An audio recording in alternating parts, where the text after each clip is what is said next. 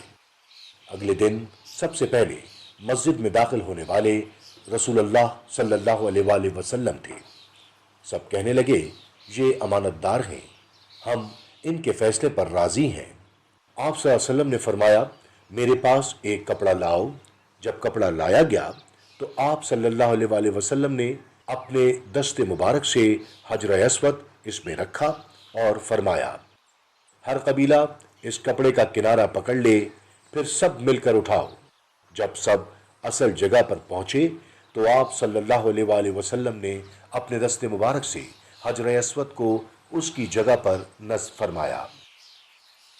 کعبے کا دروازہ۔ کعبہ شریف کا دروازہ بیت اللہ کی مشرقی سمت میں واقع ہے۔ یہ زمین سے 2 میٹر سے زیادہ بلند ہے۔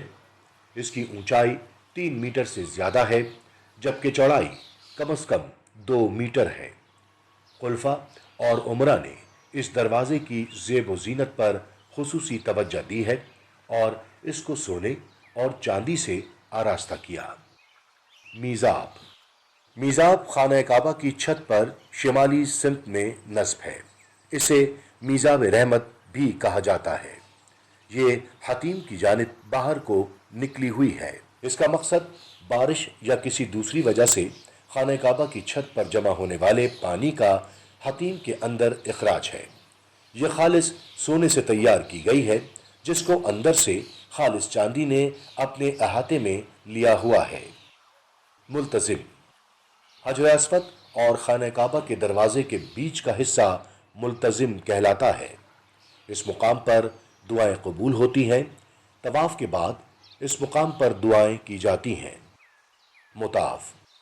یہ خانہ کعبہ کے اطراف واقع صحن ہے جس کا فرش سنگ مرمر سے مزین ہے۔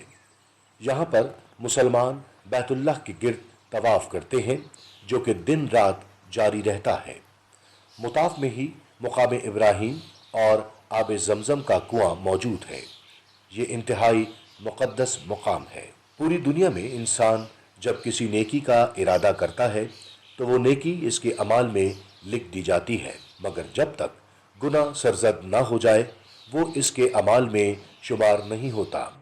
مگر مطاف ایسا مقدس مقام ہے جہاں اگر کوئی گناہ کا ارادہ بھی کرے تو وہ اس کے اعمال میں شمار ہو جائے گا۔ اس لیے اس مقام پر انتہائی احتیاط کی ضرورت ہوتی ہے۔ انبیاء اکرام علیہ السلام میں سے ہر پیغمبر اللہ تعالیٰ کے حکم سے اپنی قوم کے صالحین کے ساتھ مکہ مکرمہ ہجرت کر جاتے اور پھر اللہ رب العزت کی یاد میں مشغول رہتے یہاں تک کہ ان کا وصال ہو جاتا اور پھر بیت اللہ کے قریب ہی ان کو سپرد خاک کر دیا جاتا۔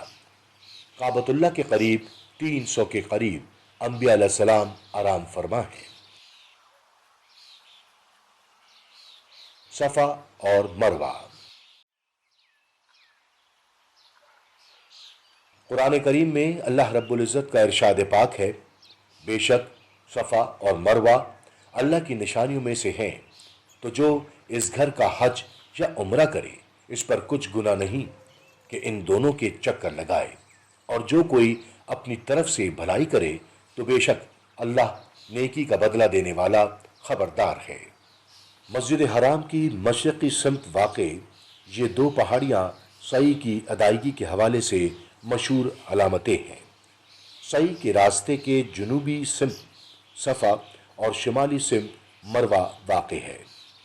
سعی کے لیے صفا اور مروہ کے درمیان 7 چکر لگائے جاتے ہیں۔ صفا اور مروہ کے درمیان چھت پر سبز رنگ کی لائٹس لگائی گئی ہیں۔ اس حصے میں مردوں کو سعی کے دوران دوڑنا ہوتا ہے۔ حضرت ابراہیم علیہ السلام جب بی بی ہاجرہ اور ننھے اسماعیل علیہ السلام کو اللہ تعالیٰ کے حکم کے مطابق بیت اللہ شریف کے قریب چھوڑ کر گئے تو آپ نے کچھ کھانے کا سامان اور پانی بھی ساتھ چھوڑا جو کچھ مدت میں ہی ختم ہو گیا۔ ننھے حضرت اسماعیل علیہ السلام پیاس کی شدت سے رونے لگے۔ ماں کو اپنے لخت جگر کی طرف دیکھ کر گھبراہٹ ہوئی تو بی بی ہاجرہ دوڑتے ہوئے صفا کی پہاڑی پر گئیں۔ بیت اللہ شریف کے قریب موجود حضرت اسماعیل علیہ السلام نظروں سے اوجھل ہونے لگے تو واپس صفا سے نیچے آئیں اور پھر مروہ کی جانب مدد کی تلاش میں دوڑ لگائی۔ یہی عمل کئی بار دہرایا۔ اس دوران اللہ رب العزت نے بیت اللہ شریف کے قریب پانی کا چشمہ جاری کر دیا۔ پانی کی مقدار بڑھنے لگتی تو بی بی ہاجرہ نے کہا زم زم، یعنی رک جا رک جا۔ انہی الفاظ کی مناسبت سے یہ آب زمزم کہلایا۔ آب زمزم کا کنواں یہ ایک زندہ جاوید معجزہ مطاف میں بیت اللہ سے 21 میٹر کے فاصلے پر زیر زمین واقع ہے۔ زمزم کا چشمہ حضرت اسماعیل علیہ السلام کی اینڑیاں رگڑنے سے پھوٹا تھا اور آج تک جاری و ساری ہے۔ ماضی میں لوگ اس کنویں سے پانی نکال کر پی سکتے تھے۔ اب اس حصے کو زائرین کے لیے بند کر دیا گیا۔ مسجد الحرام اور مسجد نبوی صلی اللہ علیہ وآلہ وسلم میں جگہ جگہ کولرز لگا دیے گئے ہیں جہاں سے نمازی پانی پیتے اور وضو کے لیے پانی ساتھ لے جاتے ہیں۔